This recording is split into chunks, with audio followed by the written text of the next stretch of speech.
we'll go live with the vibes.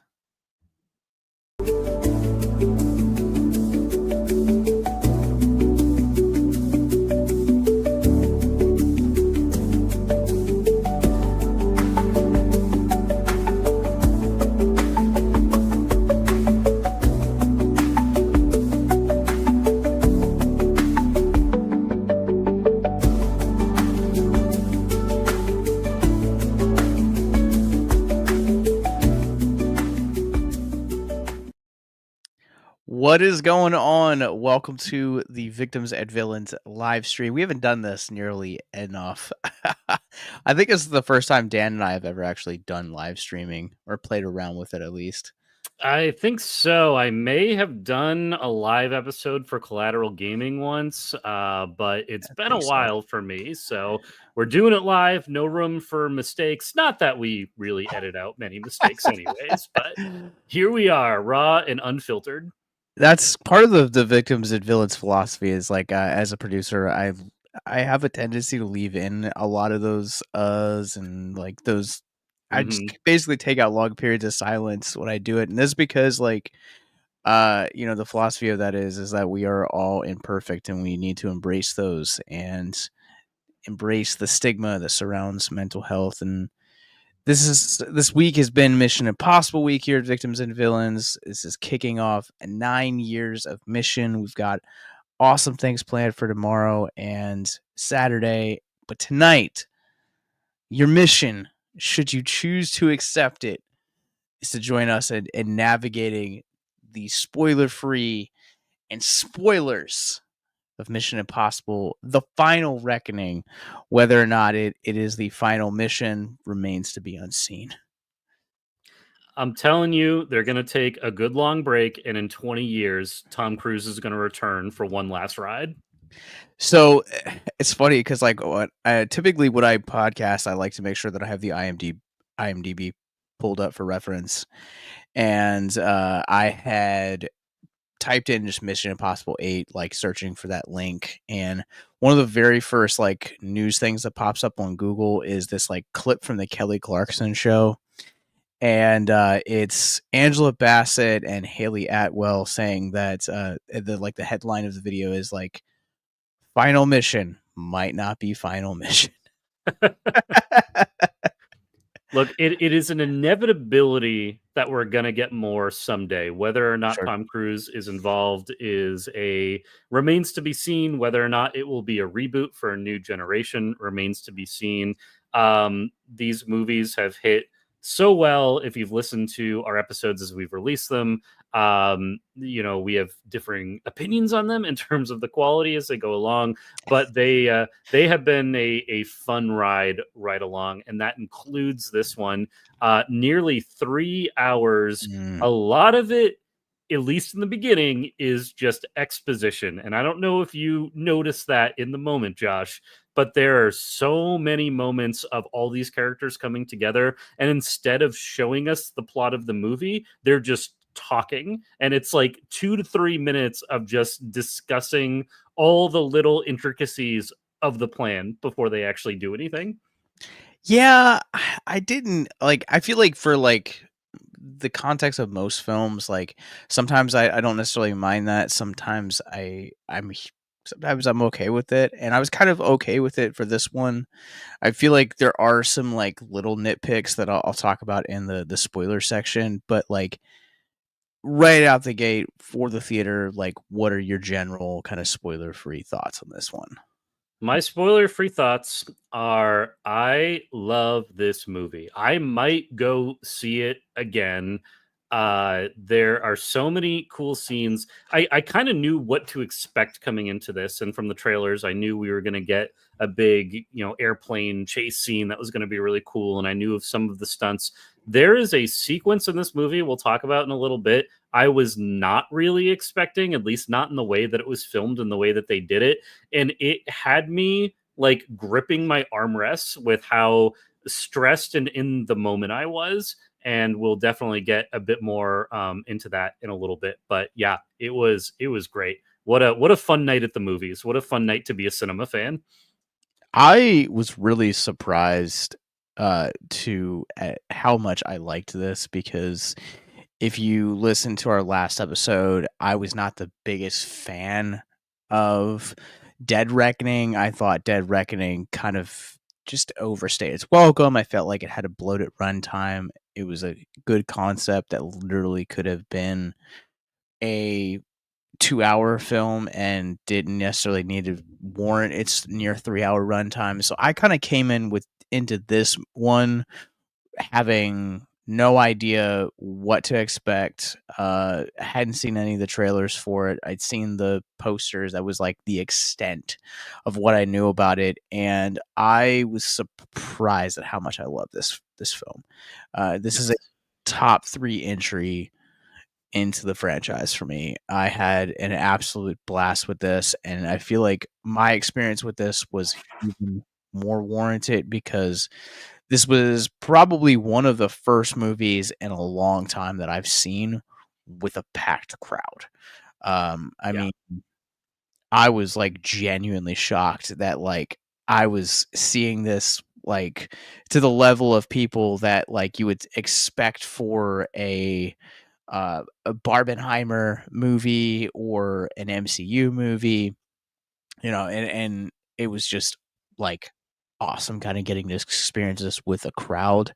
Um, I think there are certainly notes of this film that I expected, and it really embraced my emotions of what those expectations were, but also at the same time, there were several moments in this movie that I was not expecting at all, and that's really what I think really brought this film as high uh, on my list as it did. Yeah, it was a packed audience for me as well, which stiff competition today because Lilo and Stitch releases today as well. So you had those different groups of people at the theater tonight, and both got their own custom, cups and popcorn buckets and stuff too, which is very funny to see.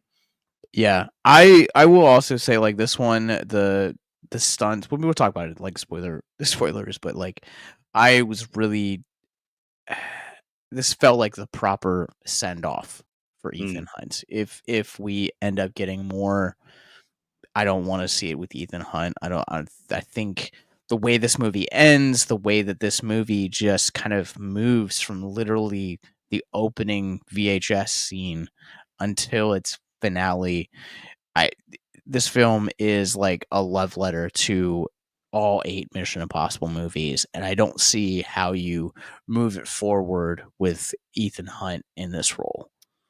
Yeah, I didn't know how they were going to tie in all of the previous films and sort of pay homage to those.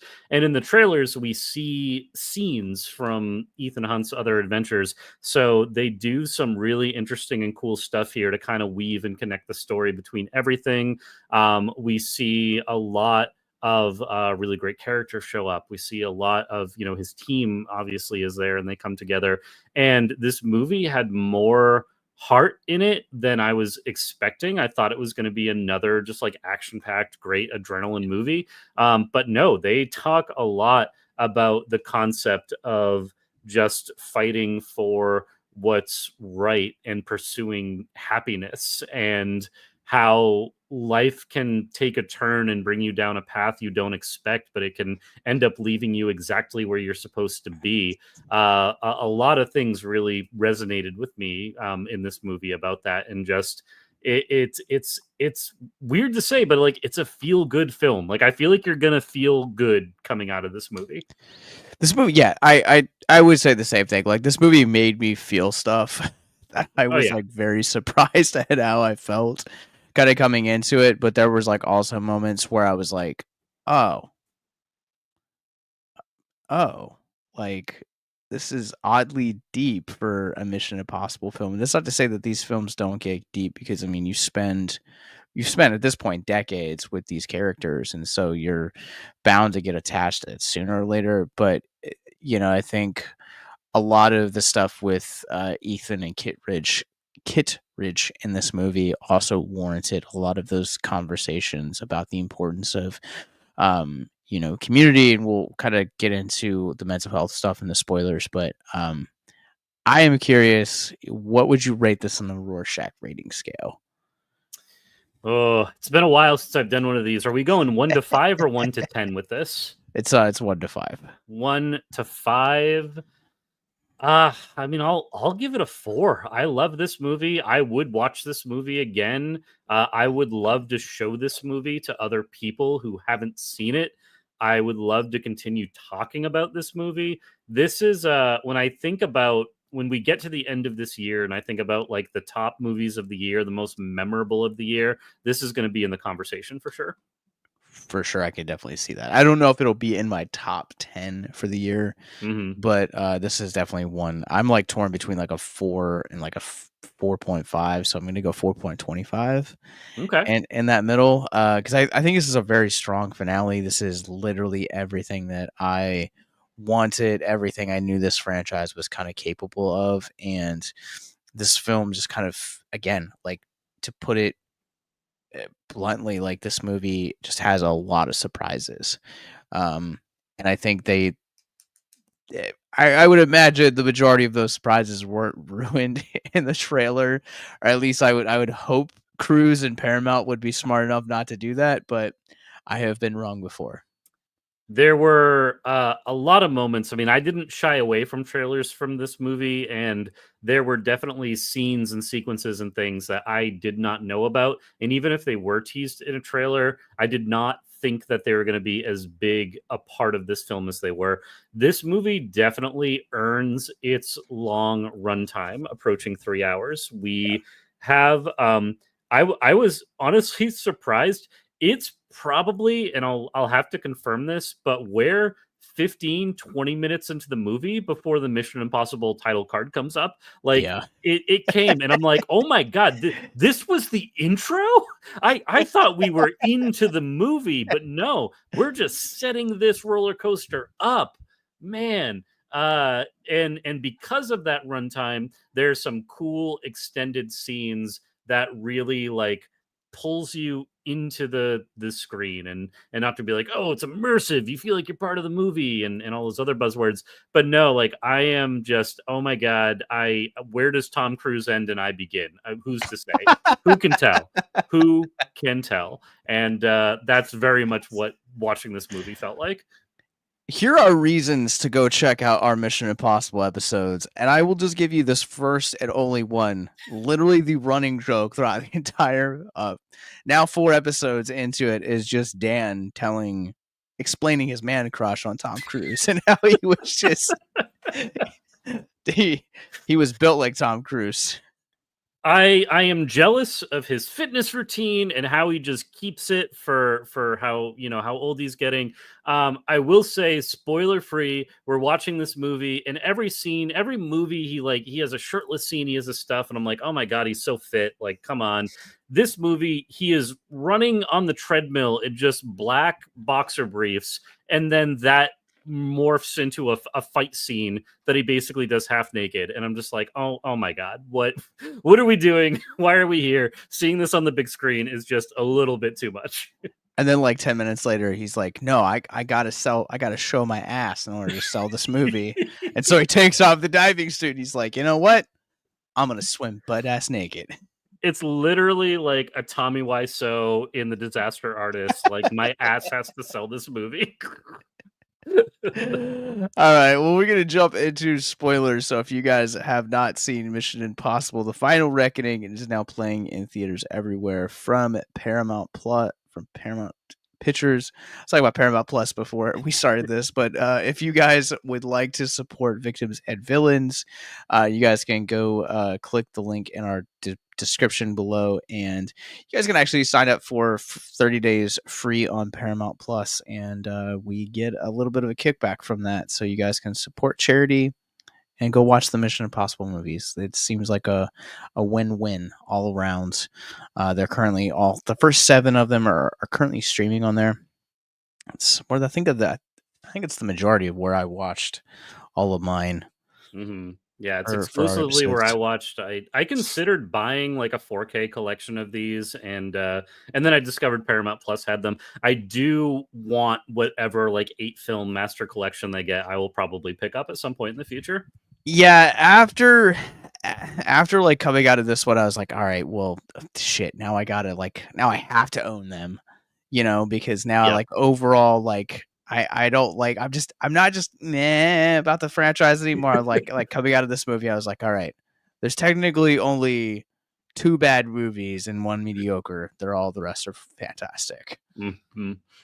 Definitely agreed, and I feel like the more familiar I get with them, this is the movie that, like, I can have a parasocial relationship with, and it's like, "I gotta clean the house. Alright, let's throw Mission Impossible on while I do that." Yeah, you just like trying to like enact that Black Vault scene with the with the vacuum cleaner. Exactly, yeah. But this film, and we'll get into some of the specifics, some of the spoilers, some of the plots that we're getting into.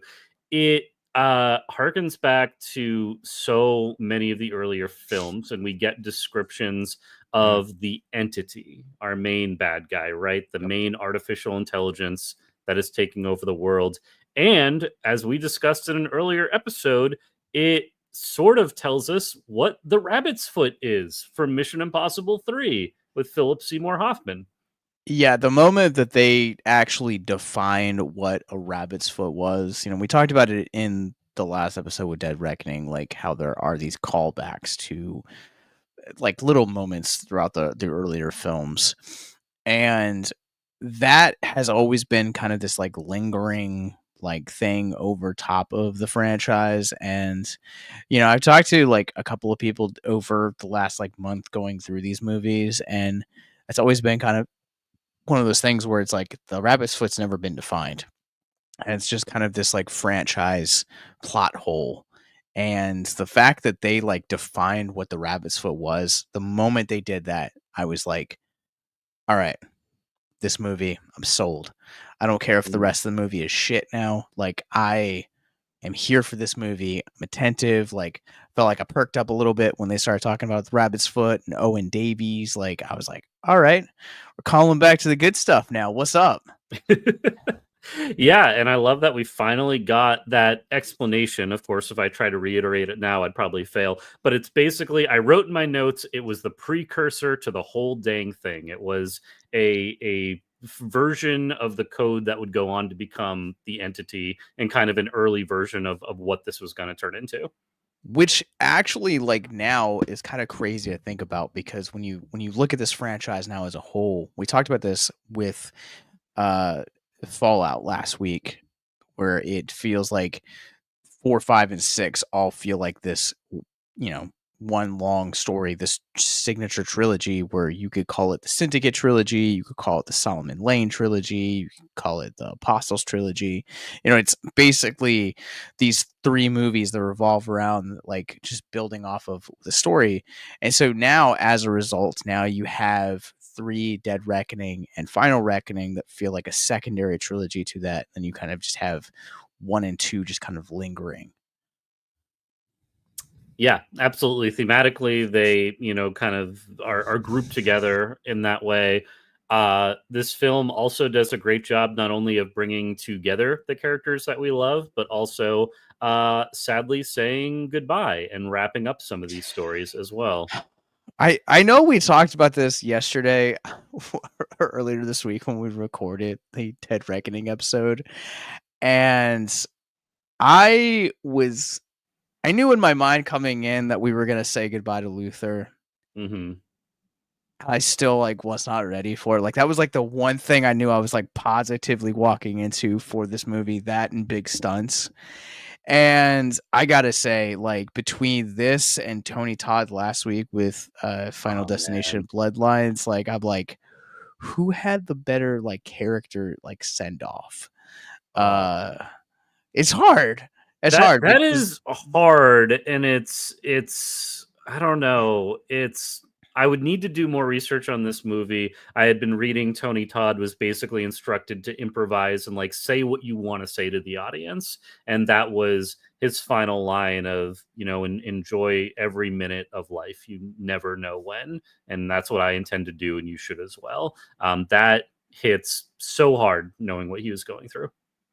I think for me, like ultimately, like I think think it's Tony Todd, like, yes, gets it, I think, but the fact that now, like, you got 30 years of Luther. I Yeah. think Luther's just kinda narrowly beats it out, and like, in my opinion, and I'll tell you why. I think it's because it's that last scene at the end where, like, after, they put the the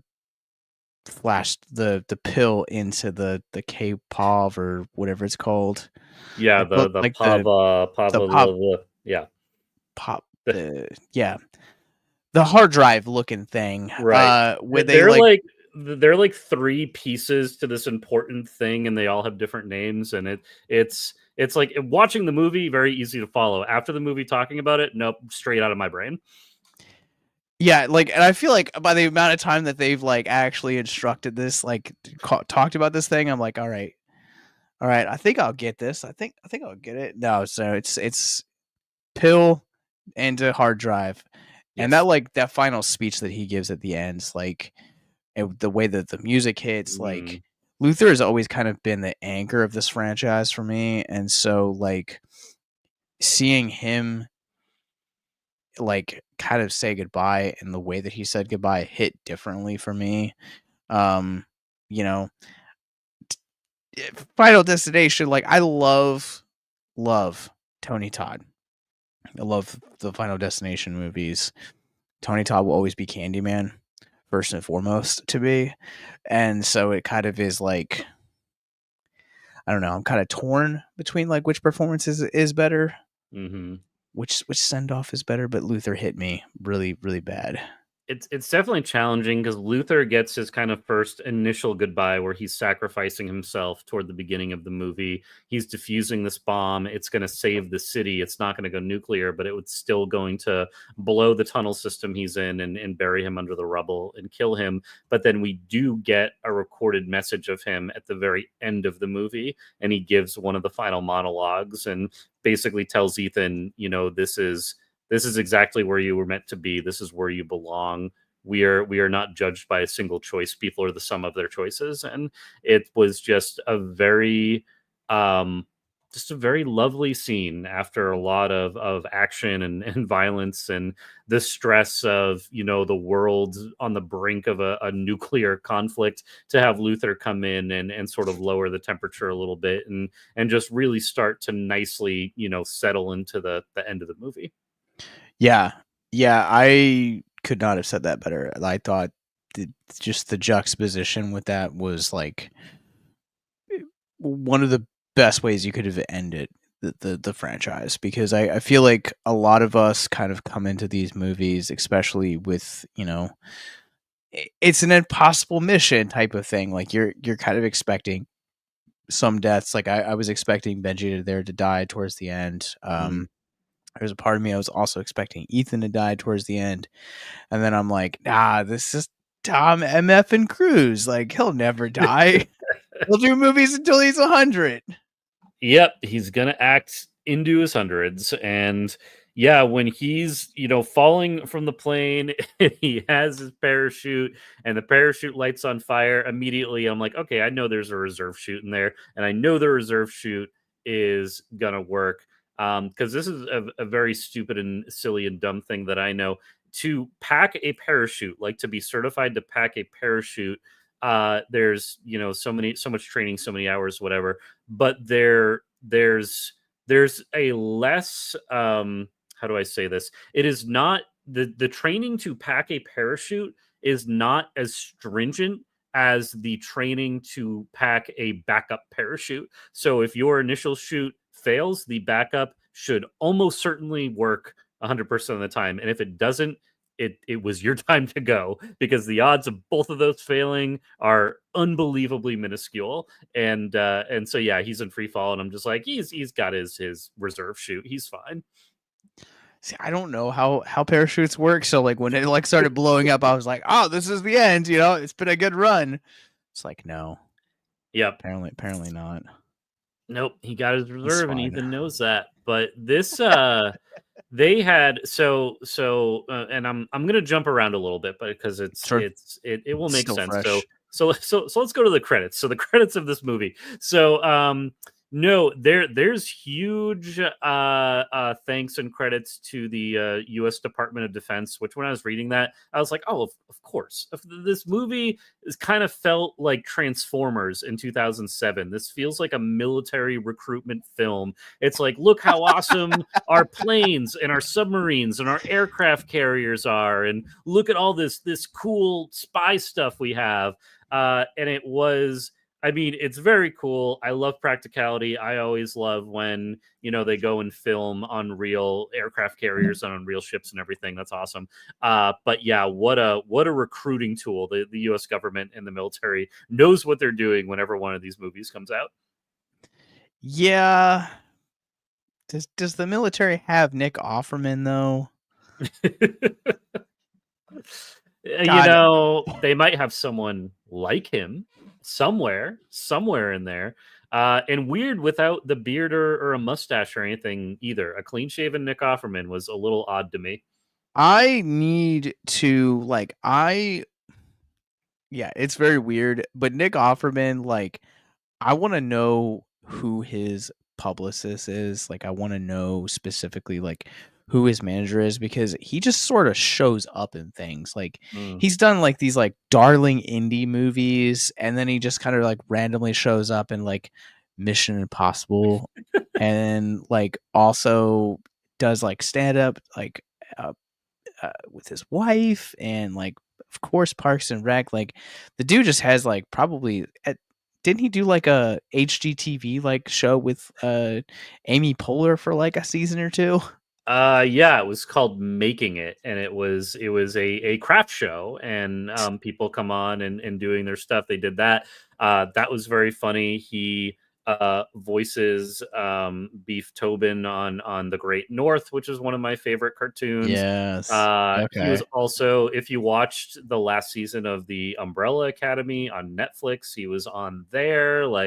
He's showing up all over the place. His career has just been doing some So random. incredible things. So Yeah. random. And you can't escape him even if you go into the past. Go watch a season 2 episode of The West Wing. Nick Offerman is there, guest starring. He is everywhere. You can't escape him. Which I mean makes sense, because if you've seen his stand up before, he's very patriotic.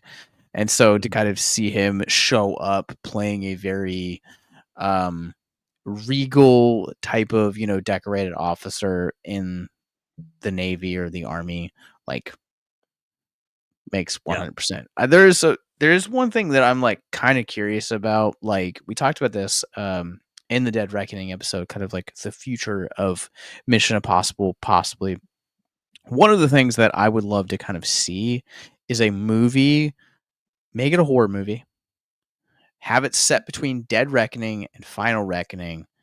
I want to explore the cult of the Oh yeah. entity. I thought that was such a fascinating idea, and one that would 100% become a reality if something like this ever happened. I would love to kind of see. That was kind of one of the very few storylines that were in this movie, and I get it. It's a 3-hour movie. It's this big blockbuster. Not everything is going to be fleshed out. That was one storyline that I would have loved to see flesh out. Yeah, let's get a mini series of that going, because that would Yes. be so cool to get into the minds and some of the messed up stuff there, because that really is just almost a throwaway line and scene. We see a couple of them in the news reports and of this cult that's kind of forming, but then they don't really have anything to do with the rest of the movie. So there's a story there, and at the risk of being like the writers and directors in Star Wars, which I love, and one line of dialogue in A New Hope, you now get Rogue One and 2 seasons of Andor from that. So we are on the verge of getting dangerously close to expanding the universe in that way. And I don't mind. Let's do it. So there is one other moment that that is seen, and it's the scene where he's running on the treadmill preparing for the compression suit, and you have that officer that came in with the knife fighting Mhm. him. the way that they set that up, I believe it to be like he was like in the cult because they talked about early on in the film that like the cult has infiltrated like, leaders and like militaries throughout the world. Also, the point where Nick Offerman goes outside the presidential cabin and he turns to his officer and says, "Hey, give me your shooter, like your gun." I could have sworn I was like, "All right, Nick Offerman coming against character type. I'm here for it." And then it got revealed that like someone else in the cabin was like in the cult. So, Yeah, no, that's a good point. I didn't equate those moments with the cult, but I think that makes perfect sense. And yeah, that moment had me stressed when Nick Offerman was like, hand over your sidearm and give it to me. And it's like, what is he going to do? And then he ends up saving the whole dang day and protecting the president, and it's awesome. My favorite sequence in this movie, of course, when he's getting ready for the pressurization suit, he's running on mm, the treadmill, he's breathing, he gets attacked. We have this whole fight scene, as we previously discussed. He's just in a pair of black briefs as he's, fighting and everything. as one But does. after all of that, he has to go outside the submarine and swim. So the whole point of this, so he's in a submarine, by the way. I don't think we we mentioned that yet. Yeah. So he's For brought in. context. So let's see if you can follow this, because he's brought in to speak to the president, right? And he tells the president what he needs to do. The president's like, okay, lock him up. But actually, what she means is, okay, send him on his own to go save the world. He is put on a flight that brings him to an aircraft carrier, and then from the aircraft carrier, he gets on an Osprey airplane, is flown out to the middle of the ocean where he jumps out and then is retrieved by a few very terrifying people in like dive masks and brought down to the submarine. And he's now on the submarine, which Milchick from Severance is the captain of the submarine, and we haven't even talked about his character yet. He was so brilliant. I really did like his character. I kept trying to figure out where I knew him from. It's like, this guy looks familiar. So that's really cool. Yeah, I really liked him. I really his character. He's very brief. I liked how like kind of like there was like an understanding there that like he didn't need to know the details of like what he was like looking for, like why he was helping him. Like there's no point ever where Ethan's like, "Hi, my name is Ethan. I work for IMF." Like he just keeps calling him Mister throughout the entire exchange. Like I was like, "Yo, okay, that's fine." It's so great. That actor's name is Tremel Tillman. He's fantastic. Of course, we are completely passing over Hannah Waddingham from Ted Lasso, was Yeah. the captain of the aircraft carrier that he was on. So like every sequence of this movie, he's just coming up against these really iconic actors, playing just really like top brass roles in the U.S. military. Yeah. I really loved Admirable Neely, who is Hannah winning Waddingham's character. The kind of also being as like this like call back to the first Mission Impossible film, Hmm. that I thought was like really. I was like, okay, like they're kind of fleshing out this world. Like we know the events of the first film, but now they're kind of fleshing out like the surrounding areas of the film, and I really liked that. And also, I know we talked about it like in the Dead Reckoning episode, but kind of having this like seemed like a weird choice to kind of have like Gabriel and Ethan kind of have a past that just kind of seemed like really one note. I feel like a lot of the issues I had with Dead Reckoning, Final Reckoning really does elevate those storylines and kind of really flesh them out really well. Yeah, it's a really good end of this franchise that's tying a lot of things together. And if it doesn't bring back a character, there are some characters who are descendants of original characters, Yeah. like from the first movie. And it's just yeah, it's really cool to see how all of this comes together. But in this particular scene we're referring to, he's in the submarine, right? The whole thing is he has to get down to the submarine from Dead Reckoning.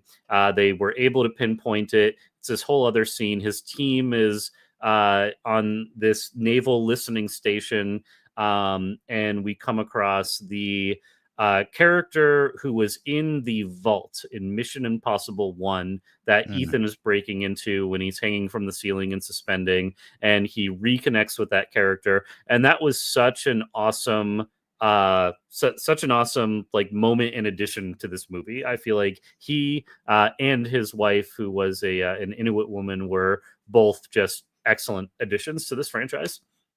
Yo, shout out to Ralph or Rolf Saxton who plays uh William Dunlow, because that character, I mean, like, I was thinking about it. I was like, dude, we didn't even, when we podcasted about the first film, it's not even a character that we really talked about, because his whole thing is like, he almost feels kind of like a throwaway character in that first film, where, like, yes, he operates the Black Vault, and um but he, like, on screen, like, he basically spends the majority of his screen time going back and forth between the site and the toilet. So it kind of feels like it's like this almost kind of like gag like character that you're not supposed to care about. And they fleshed him out. He ended up being probably one of my favorite parts of this entire movie. I was very surprised. I think the moment in the plane where him and Ethan meet for the first time was probably one of my top 5 favorite scenes in this movie, where he kind of was like, I owe you my life. Like, he's like, I don't even know like how like to thank you. And William kind of turns it around. He's like, dude, if it wasn't for you, like, I never would have met my wife. And, I'm happy. I'm content. I feel like I'm at home. And I think that kind of goes back to the idea we were talking about at the beginning of the show, where, we're talking about the importance of, you know, pot, of community, embracing that and what that means for your mental health. And sometimes, he even says it, and he's like, if I was still there, I would think I was happy. I'd have this illusion of happiness. And I think that so oftentimes that we kind of go through that same mentality, where it's like, we just because we have people in our lives that, maybe care about us or that we see on a daily basis, those do not equate to community. Those do not equate to friendship, people that are going to be willing to dive down and, get down deep with you. Like, it takes real people and real community to do that. And, you know, sometimes that takes a change of scenery, like what we see with William. And it's one of those themes that, like, you never really know happiness until you find true happiness. And true happiness oftentimes ends up hitting you like a big yellow school bus. Very well said. And it's easy to get stuck into the grind and the routine, and whether you like it or you don't like it, or you're happy or unhappy. My happiest moments in my life are when unexpected joyful things appear. It's when I can go see a show or a concert that I'd never been to, or when I travel somewhere new, or I get to meet a new person that I'd never spoken to. Those moments kind of remind me of like, oh, there's a lot of joy out there in the world, and I love being in my own house, and I love my video games and my movies and everything that I have here. But there is just so much life out there to experience, and that's definitely what this character is expressing. Is, he would have just worked forever, probably retired, got his pension, and never realized all the other adventures that were out there for him. Yeah. Yeah, and I love how I really loved how fulfilled he was. And also, at the end of the day, like, when they're like diffusing the bomb right outside of the I don't remember like the vault place, Yep. talking about like the specific name that they gave for it. He's like, I kind of don't know what I'm doing, but like also at the same time, like, I'm with the person that I love. Like, I'm with my wife, and if this is the end, then I'll hold my wife's hands and I'll head into Valhalla. It was a very zen moment for me. I was not feeling scared or anxious that they were not going to make it. I actually thought that that story was very sweet, and I was like, okay, like if they die, this is very poetic and they can pass together. They had an amazing life together and they're able to get out. But it then brought so much elation when he realizes, hang on, if we do it this way, we're going to have about 10 seconds to sprint from here to behind the vault door and be able to survive. And of course, spoilers for the end of the movie, but they are able to make it in time and survive, which made me very happy, especially after losing Luther earlier in the film for essentially doing the same thing. Yeah. Yeah, I was really, like, satisfied with, like, his arc. I think by, like, the one thing I was, like, really sad about is, like, that moment at the end where you have the team back together. You didn't see them because it's like, man, it's like Yeah. your house was, like, burnt down. Like, I wanna know what happened to them. Like, did they get the happy ending too? I sure hope so. They better get some kind of great pension and be able to just live like on a farm somewhere that they want to. But it's when that reuniting scene in the plane we were talking about, and he talks to Ethan, and basically thanks him. Ethan finally gets his knife back that fell and embedded itself in the table in Mission Impossible One. What a So great callback. like 35 years later, 34 years later, we finally get that. And then did you notice that it was his wife who was flying the plane? I thought that detail was very funny. Like, when did she learn how to fly a plane? Oh, you're talking about Rolf's wife, right? Not Yeah, Ethan's? Rolf's wife. Okay. Uh, no, but they, like, kinda did really, like, flesh out her character, and she lives in the middle of nowhere, so I just kind of, like, went with it. I was like, Yep. "You know what? Like, this woman, like, knows how to do all of these cool things, and, uh, I'm just gonna believe that she can do anything she sets her mind to." Like, she could probably, like, legitimately fly, just sprout wings and just fly away. Would not be that surprised either. Yeah, she was incredible. Let's get into my favorite sequence in the movie. It's after he has that half naked fight scene on the submarine. He gets suited up in his pressure suit. One of the women on the submarine basically tells him, "Bring my suit back," which my wife whispered over to me. She was like, "That's really funny because that means he fits into like a woman's outfit on this ship," and that is very funny to me. But he escapes out a submarine as a Russian submarine is kind of chasing them, so he has to avoid the propulsors. As I have been informed by people who have worked on submarines, they're not propellers, they're propulsors. That's some fun submarine trivia for you there. What is um what is the difference? so I couldn't tell you, and and here's why. And I don't want to get anyone in trouble, and I don't have the knowledge to get anyone in trouble. The propulsors, at least on U.S. submarines, are one of the most classified things in the Navy. Such a You random thing to need be classified. yeah, so I got a buddy who works on these submarines, and he does not have the security clearance to like work on that part of the submarine. It has to be someone with a security clearance to be able to repair and work on that stuff. So yeah, what is propelling a submarine? The short answer is we don't really know. For some In reason, it is a interesting, alright. classified Okay. secret of the Department of Defense. Only some people know. Interesting, okay, yeah. Yep. To each their own. So we have Ethan underwater diving deep to the crashed submarine from the first movie, or from Dead Reckoning, rather. So he's able to get in there. This whole sequence, man, if you liked Aquaman, you're gonna love this part of the movie, as I did.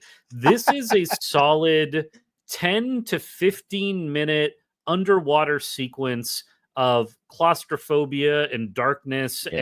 and breaking into a submarine. There's no dialogue. You're just watching him do his thing for a solid 15 minutes of this movie. And it is like I was just so enraptured with what was happening. I mean, I was paying like the closest attention the entire time. And it's a cliche, but I was on the edge of my seat as this was going down.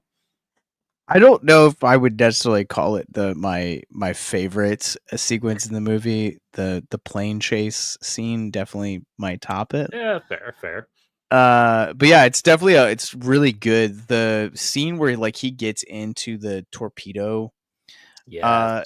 like I felt so cramped, and like Mhm. I have like what I would classify as like selective claustrophobia. Like, wouldn't necessarily say that I have it all the time, but like tight sequences like that, or like just overbearing crowds, like tend to trigger it.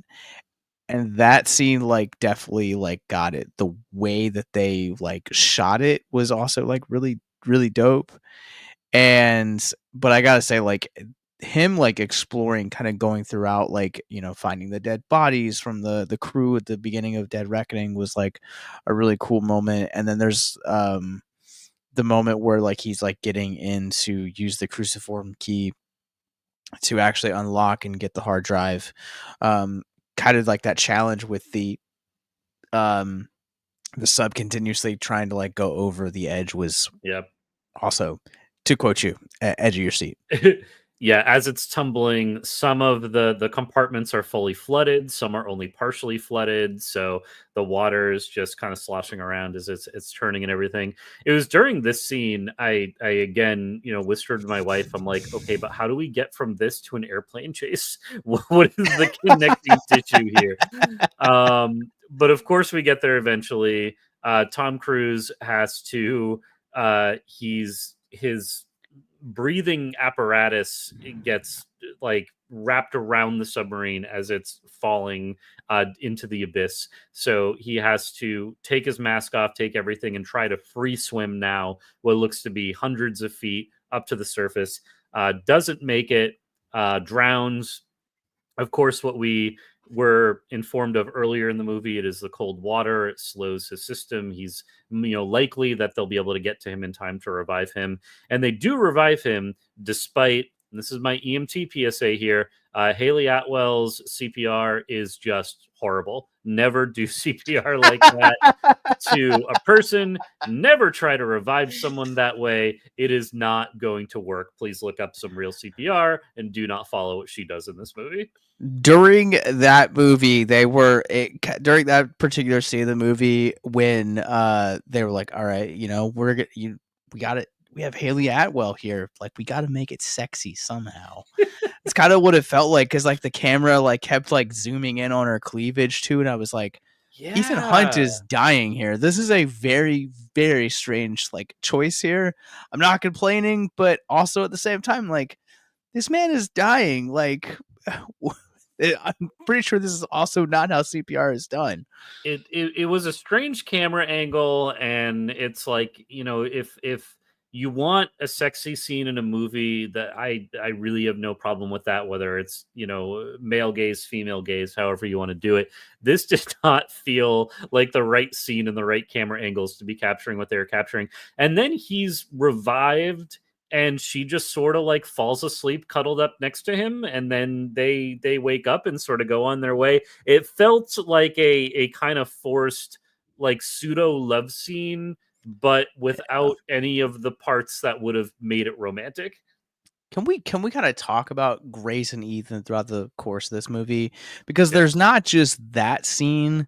There's also the end where like he's getting ready to leave everyone when they're in the bunker under in South Africa, and like he like grabs her neck, and they kind of have this moment, and then like he grabs Mhm. Benji, and it's kind of like, oh, that was a weird choice. And then they also have that like weird like exchange at the end, and also kind of like there's like this like unspoken like forced sexual chemistry at the beginning when like they meet again after like at the ball. Like, it was just, it's a really weird choice to have, because at this point like Ethan doesn't feel like Ethan had happiness, he had love, he sacrificed it, which his own choice.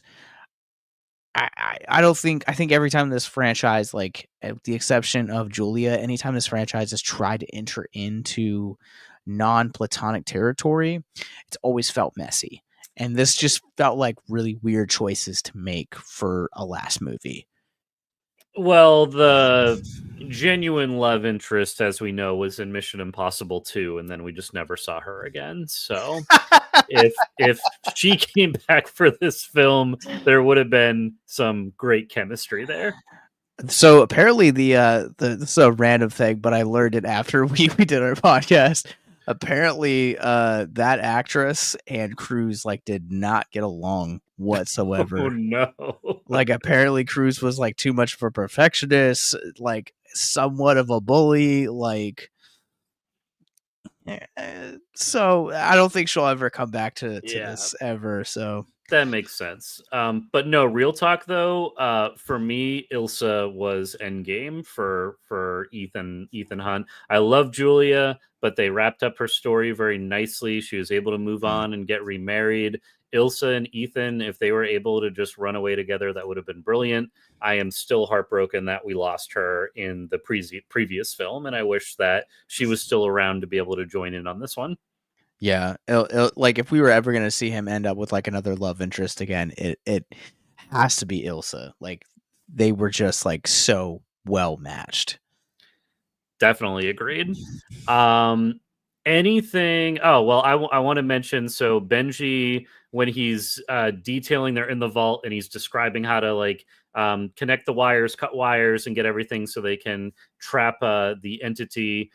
Which I just an aside, I wish they named it something else other than the entity. I feel like they said that so many times in this movie. Just give it a name or an acronym or something at this point. But Benji is suffering from a tension pneumothorax, which some of you may know is a collapsed lung. And the process of them, patching his bullet hole and making an incision, reinflating the lung, that was a very cool and well done sequence. But what I was most impressed with was Simon Pegg's acting during this. Yep. The inability to catch his breath, the constant running out of air as he's trying to describe what to do, just fantastic acting from Simon Pegg. My hats off to him for that. Yeah, I was Simon Pegg's a really interesting like character kind of woven throughout the course of this that I'm kind of curious. I want to hear your opinion on real quick, but let me just comment on like that particular scene. I think you're so good.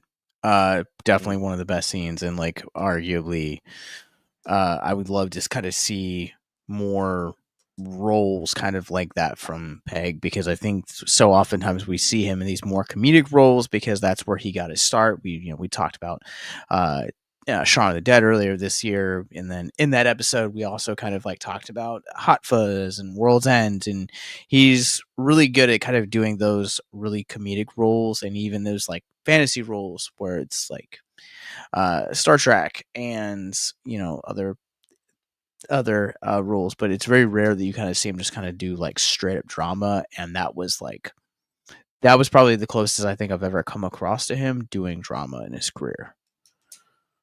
Yeah, he's done so many wide roles. I have not seen his a whole body of work, but he's like you said, well known as a comedic actor. People know that he can do that, but he at his core is just a very good, very talented actor, and he'll be yeah. I think if you bring him into some more dramatic roles, let him lead a dramatic film, and I think he would do just extremely well if given the opportunity for that.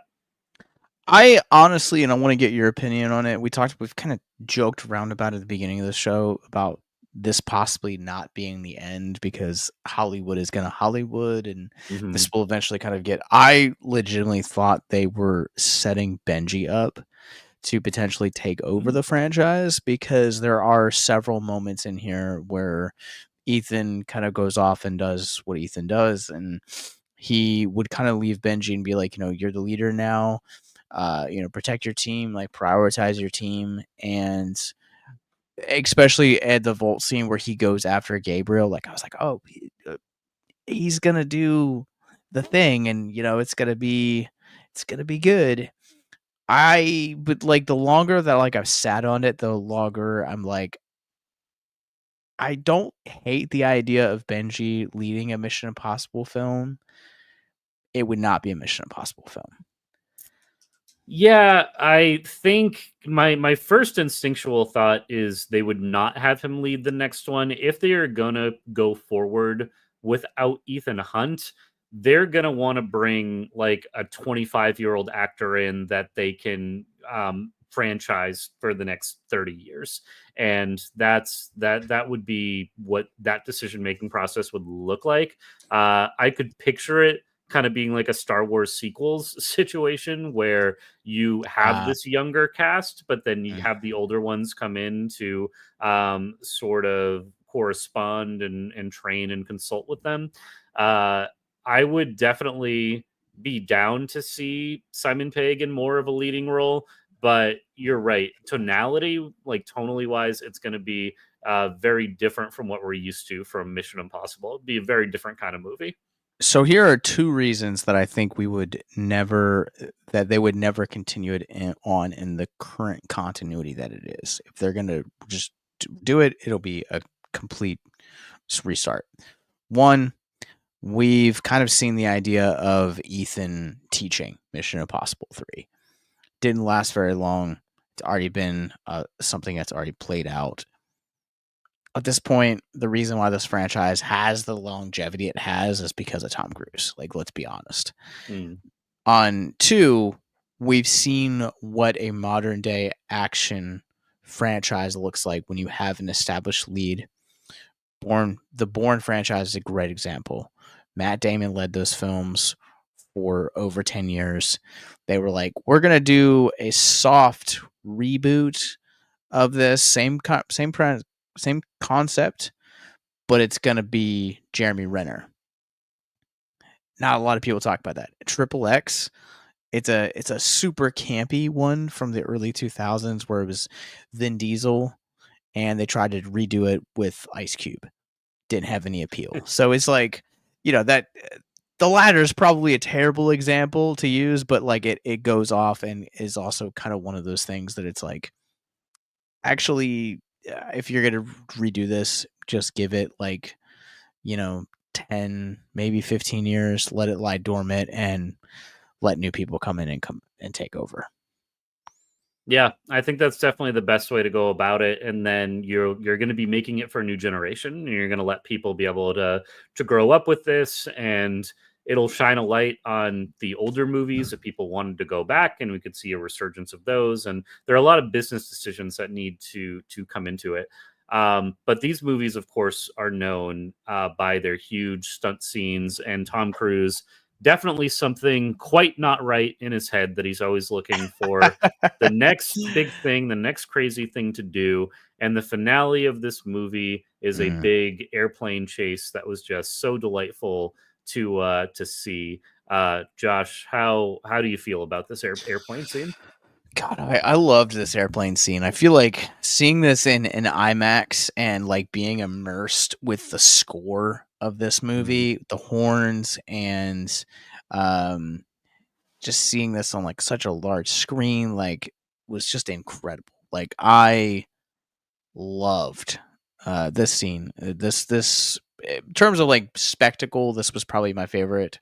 Um, yeah, we haven't really even talked about Gabriel yet. We can kind of pivot and talk about him in a few minutes, but like I really loved this scene. I thought it was really well shot. It was really well choreographed and just gave me the right kind of intensity, but also kind of had that like that little touch of camp that I kind of like from my villains, where it's not like kind of like they're a little bit over the top, and I kind of felt like this scene also kind of embodied that with Gabriel, where he was really maniacal throughout the course of this movie with what little screen time he does have, but I think kind of here is kind of where he's just having fun with it. He's like, I'm gonna see Ethan Hunt burn. Wahahaha. Yeah, he gets pretty maniacal during these scenes. He's straight up laughing as he's like taking these turns and rotating the plane around as Ethan's trying to hang on. I gotta see behind the scenes of how they filmed a lot of this, because for Dead Reckoning, for the big motorcycle jump scene and the base jump, they released a full like behind the scene featurette that you could watch. And I don't know if they've done the same for this. I haven't gone to seek it out, but I definitely want to see behind the scenes to get an idea of like what kind of harnesses were being used, what safety equipment was being used, because whatever they did to hide what was keeping Tom Cruise actually safe and secure was hugely impressive because it looked so good with him not only hanging off of the wing of the plane, but then they'll invert and put the plane into a spin. And so then he's kind of like free falling in gravity and hanging on to different parts of the plane. There was just so many cool pieces to it. And however safe they did it, regardless, he was coming pretty close to the propeller at many points. And that was making me feel nervous, even if it was the safest thing in the world, even if they rigged this thing that is physically impossible for your body to go past this point at the front of the plane. It was very nerve-wracking to watch. Yeah, I think the thing that like I hate the way my brain works sometimes because there are certain scenes where like the pressure of the air and like just how quickly it's coming down on like Tom Cruise's hair like kind of like made him look like he had a bowl cut. Yeah, the bowl cut look. That's gonna definitely get screenshotted and shared, I feel like, as a still from this movie, because the hair, the wind was not doing him any favors. And like I honestly many people probably don't remember this movie, but Nick Swartzen did a movie like early 2010s called Bucky Larson Wants to Be a Star, Hmm. and he had like this like really long kind of like bucket hair, and it's kind of like between that and like a bob, and that's kind of what like it kept reminding me of the entire time, and I was just like, really wish I was like could not laugh at this scene. Like this man is like hanging on for dear life. Yeah, and there are moments when he kind of lifts his head up a little bit and the wind is just like peeling his lips back and his like face is just shaking with the intensity of the air. It was great, and it's so fun because like as good of an actor as Tom Cruise is, and he always wants to perform in these scenes. I feel like those were the moments where he's no longer acting, his body's just reacting with the force of the wind that he's dealing with on the plane. And yeah, such a cool sequence of him hanging off, and the different camera angles that they got were really amazing. So And good. him finally getting able to climb into the cockpit and then need to, he's in the front, but the controls he needs are in the back, so then he has to switch where he is in the plane. It's just such a cool scene. Yeah, I want to like kind of pivot to because I feel like one of the common mistakes some movies can do is like overextend their villain to where it's the point of kind of like this oversaturation. And I feel like the every once in a while you need a villain that like has very little screen time, but his presence is kind of felt throughout the entirety of the film. And I Mm. feel like Gabriel kind of felt like such a weird add-on in the Dead Reckoning, but I feel like they were able to kind of make him like a legitimate threat here. I mean, he has outside of the climax, he's maybe in this scene for like maybe 10 minutes, but he's kind of felt throughout the course of that. And I'm kind of curious how you kind of felt about him in the grand scheme of the Mission Impossible villains. Yeah, he doesn't land great for me as a villain. There's still a lot of like unanswered questions, I think, in terms of his motivation and just other things that I'm sure if I did a rewatch and dived a bit deeper, those might become a bit more clear to me. But having him be the human face of the entity, but also sort of be manipulated by it at the same time, definitely kind of unique. Honestly, one of my favorite parts, because it was like honestly scary to me, was when Ethan climbs into like the sarcophagus and puts the Yes. mask on and communicates with the entity directly in the way that Gabriel did. That was a genuinely like such scary scene and made me wonder like what is is it using electricity to like project images into Ethan's brain, and it hurts and it's uncomfortable and he's screaming? Like, what is going on there? That was one of the cool moments in the movie for me. Yeah, and that's why, like, if you guys are watching this and like did saw this tonight, did not experience it in IMAX, I cannot suggest seeing this in IMAX enough. Because it's moments like that in the film where it's genuinely very terrifying and very immersive, and the fact that you kind of get those like moments and those visuals, but then it flashes back to like Ethan's like eyesight and like you kind of seeing him react to it, like very well done. Totally. And we also get, I mean, Gabriel has some major hubris and uh does not see the big picture as we see at the end of the movie. He has his parachute on, he's hanging off the plane and he's taunting Ethan. He's like, only one of us has a parachute. And he starts to let go. And as he's doing that, I'm like, dude, you're gonna hit the tail of the plane. What are you doing? You're not just gonna fall flat. And I thought he was gonna get cleaved straight in half. But no, they have him his head hits the plane, it indents into his skull, he dies, and or at least gets knocked out very badly, and then he falls and is incapable at that point to deploy his parachute, so he is This dead. this is PG-13, like little paper cuts on the foreheads about it Yeah, as much as the MPAA is letting us get away with. But there yeah. was like I didn't even think about that, and like there was like a visible like ooh like in our audience like when that Oh yeah. moment came. I audibly gasped. Look, I have never been thrown out of the back of a plane and hit the tail as it is in motion. But I will tell you what I have done. My uncle was a private pilot for many years, and there's one day he invited us to come up on a routine flight with him. So we're on the tarmac, just kind of waiting around, and I'm walking around, and I was pretty young at the time, and so I was walking to go under the wing of the plane and didn't realize that I didn't quite fit underneath it completely, and the top of my head like struck the edge of the wing, and it didn't cut it open or anything, thankfully, but it was just unbelievably painful. Mm. And when I told my uncle and I was like, oh man, it hurt, he was like, oh yeah, he's like, I've seen people split the bridge of their noses open on that stuff. I've seen people hurt themselves on all these different parts of the plane. And small planes, much easier to do, not the big jets that you can walk people underneath and not hit them or S- anything. But Still, yeah, so that's why when I saw him hit the back of that plane in flight, I'm like, that is going to do way more damage than what they showed on screen. yeah. I will also say like one of the things that I didn't really like for the first film or from Dead Reckoning that I feel like really redeemed the arcs here was Paris. I thought Paris was a great addition to the team. And I think one of the moments that like really kind of clicked with me is in the end where they are in the vault and um, you know, Benji kind of turns to the girls and she's like, are either one of you guys doctors or have like any type of thing? And she just goes, I kill people. And he's like, cool. Well, now you're going to save people. Good And I enough. thought that was kind of like a really redeemable quality for her. She was a really great kind of fun little note in this movie.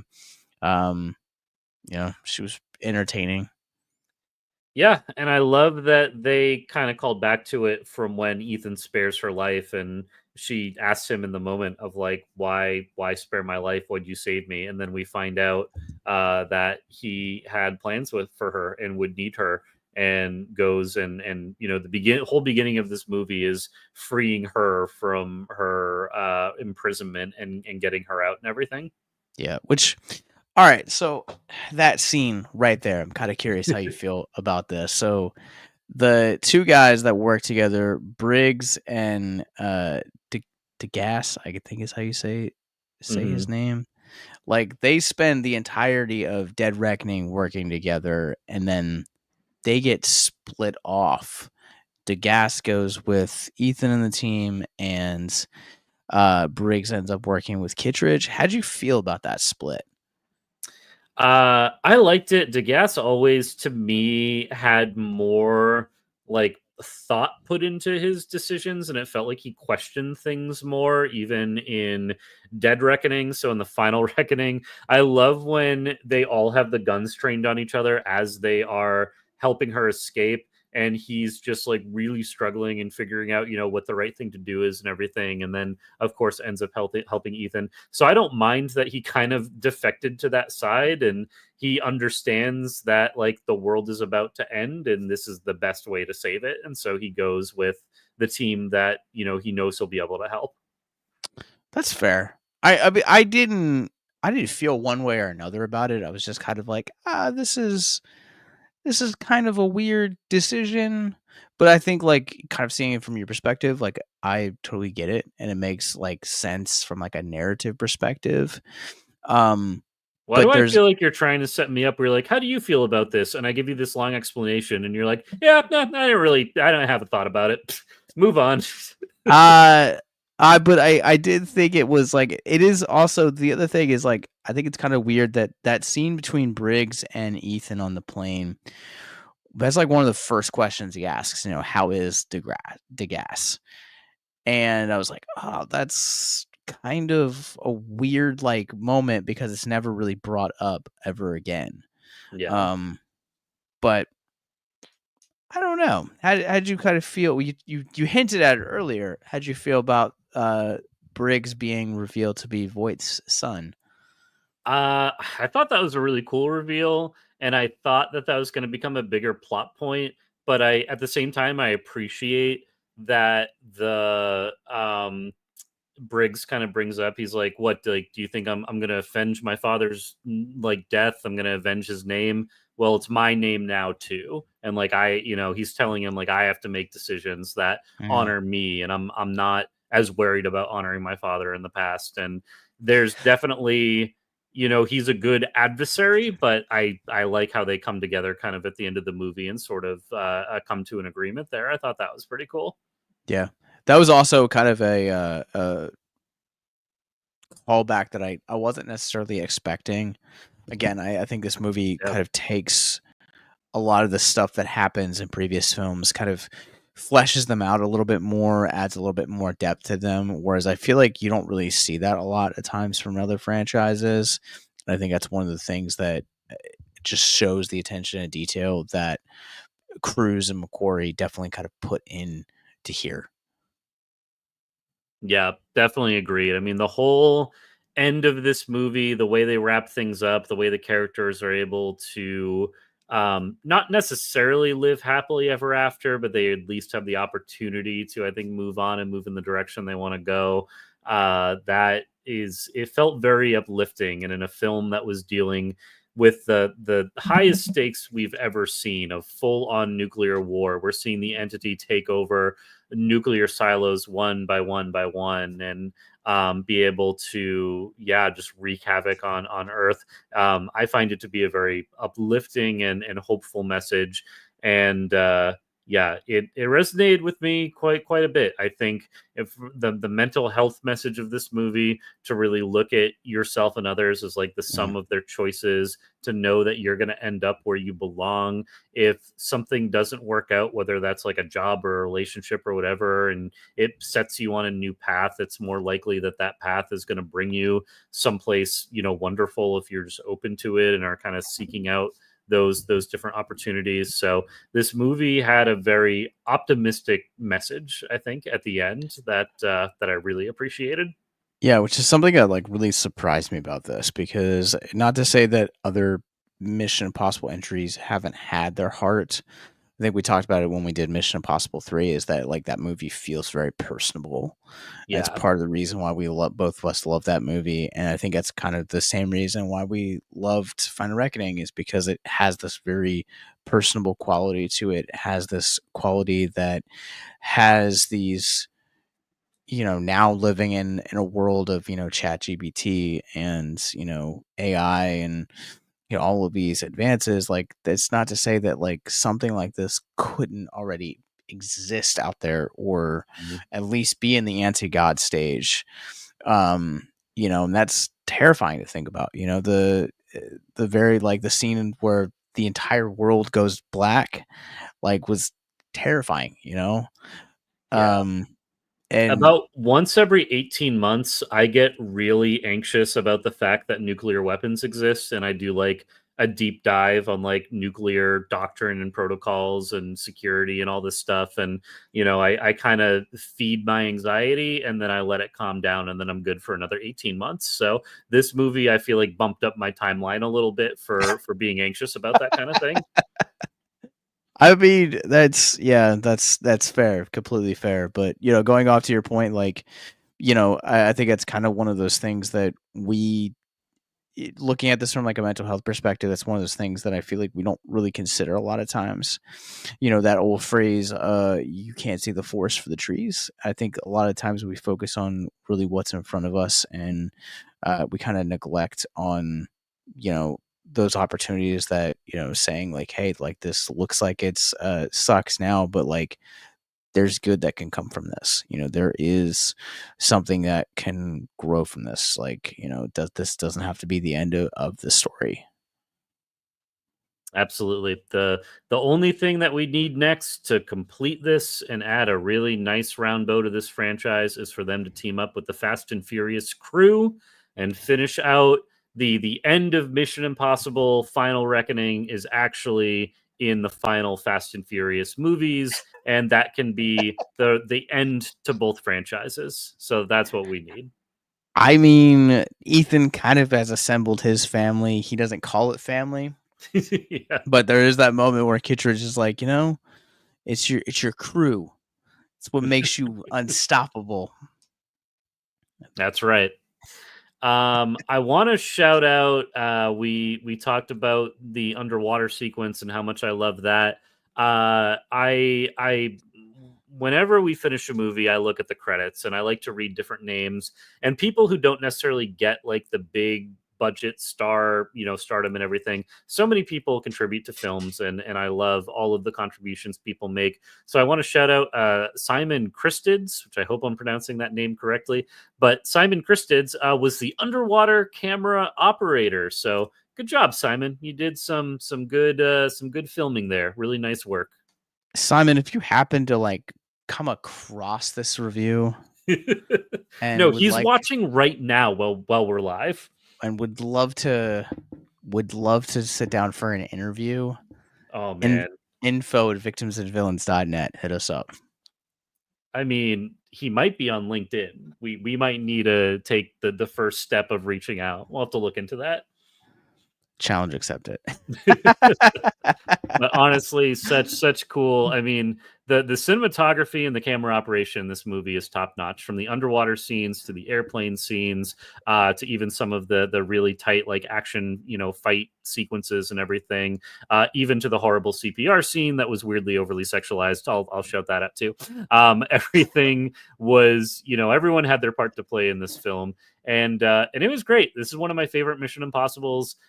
Definitely looking forward to watching it again eventually, and yeah, just a really good time. And every so often, I go to the movies a lot. I always love going to the movies, but every once in a while, there's a movie that I really really love and just makes me enjoy the whole time I'm spending in the seat in the theater. This is definitely one of those experiences. Absolutely. This is probably one of my favorite theatrical experiences of this year, and could go down as one of my favorite theatrical experiences. But we are having a film festival later this year. We did just book a promotional screening for that film festival that I Oh, all right. cannot share yet, that I'm very excited to see with an audience. However, It's Christopher Nolan's The Odyssey, isn't it? it's Spoiled. a Gonna it's a spoil it. it's a sneak peek. Yeah, Dan and I got the inside track. Yep. It is one of those things. It's literally everything. If you love the Mission Impossible franchise, this is 100% the perfect bow tie to put at the end of this, and I cannot recommend this movie enough. Absolutely. Same here. Go check this out if you haven't. If you listen to this whole thing, you basically know how the movie goes. But I assure you, it's over 3 hours. There are still surprises along the way, and you're in for a wild ride. Before we go, I want to say one of my biggest gripes with this movie because Dead Reckoning and Final Reckoning were supposed to be one cohesive story. Yep. Where is Carrie Elways in this movie? He's in this movie for like 5 seconds. And I was like, we never like really explained like his like connection to Gabriel. Yeah, I don't know. We're gonna need a final reckoning to answer that question. Just when you thought it was the end. Yep. And filmed in 3D for some reason. The trailer opens up. It's Ethan in a nursing home. He gets a birthday card from one of his grandkids, and it just says, "Your mission, should you choose to accept." Oh my God. No, he's in a nursing home, and then he pulls the old person mask off, and it's just Tom Ooh. Cruise we know and love. Or just But, a slightly younger Tom Cruise. and then he rips that mask off, and it's Benji. Yeah. Benji's so thrilled he gets to wear masks. All right. Well, I think that's going to do it for us. Thank you guys for joining us. But, Dad, where can people find you online? You can find me over at Letterboxd. I am slowly filling in my backlog of films. Maybe this weekend I'll get around to logging some more. You can also check me over at techraptor.net if you like video games. I do a lot of gaming stuff over there. I did just drop an interview with the creative directors of the game Dune Awakening, which is launching in a few weeks on June 10th. So if you're a fan of Dune and want to hear some cool stories about the creation of the game, as well as one of the art directors worked a bit on Dune Prophecies as well, the prequel show that is currently on Max, soon to be HBO Max again. So yeah, check that stuff out, and that's where you can find me. You guys can, before I plug my socials, I will say, like I said, Dan and I have been covering all 8 Mission Impossible movies. Now 8. So you guys can go check them out. We've released Mission Impossible 1, 2, 3, Ghost Protocol, Rogue Nation. Shout out to Fallout, sort of, and Dead Reckoning, and then now Final Reckoning. But wherever you guys get your podcast from, look at Victims and Villains. But you guys can go to victimsandvillains.net to get that, to get more movie reviews, other podcasts on our other shows on our podcast network, including my other show, Bisgazing, will release new episodes every Wednesday. But special treat for you guys, in about 40 minutes we are releasing episode 150, so come celebrate Halloween early with us as we talk about the 1978 John Carpenter classic. But you guys can also find me on Letterboxd at Captain Nostalgia. You can go to victimsandvillains.net as well to get all of that great stuff, links to our socials, and most importantly, our mental health resource library. So until next time, remember to stay classy and have a happy Memorial Day.